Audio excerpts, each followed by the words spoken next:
किसी बागीचे में एक सेहतमंद मक्खी रहती थी। करीब ही एक मकड़ा भी रहता था।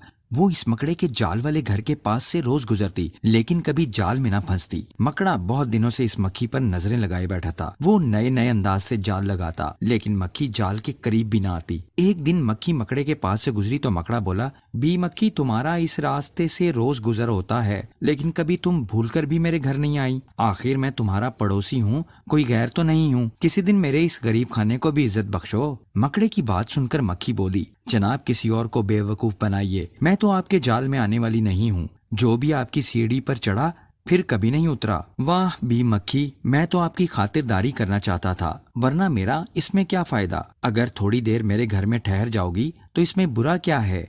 मकड़े ने बुरा मानते हुए कहा, अगरचे मेरा ये घर बाहर से छोटी सी झोंपड़ी की तरह लगता है, मगर अंदर से बहुत खूबसूरत है और यहाँ तुम्हारे देखने की बहुत सी चीजें हैं। दरवाजों पर बारीक पर्दे हैं, दीवारों पर आईने हैं और मेहमानों के आराम के लिए नरम बिस्तर हैं। मकड़े ने एक बार फिर कोशिश की, ये सब कुछ ठीक है, लेकिन मैं तुम्हारे घर आऊं ये उम्मीद न रखना। तुम्हारे नरम बिस्तरों से अल्लाह बचाए, जो इन पर एक बार सोया फिर कभी उठ ना सका। मक्खी ने साफ इनकार करते हुए कहा। मक्खी की बात सुनकर मकड़ा सोचने लगा कि इस मक्खी को किस तरह फांसूं, ये तो बहुत ही चालाक है। फिर मकड़े के जहन में एक तरकीब आई। उसने सोचा कि खुशामद ही एक ऐसा रास्ता है जिसके जरिए से झूठी तारीफें करके लोगों को बेवकूफ बनाकर अपना काम निकलवाया जा सकता है। ये सोचकर मकड़े ने मक्खी से कहा, अल्लाह ने आपको बड़ा रुतबा दिया है, जो एक नजर आपको देखे आपका दीवाना हो जाता है। आपकी आंखें हीरों की तरह चमकती हैं और जो आपके सर पर ताज है बहुत ही खूबसूरत है। ये आपके चेहरे की कशिश, आपकी चमकदार जिल्द और आपका उड़ते हुए आना,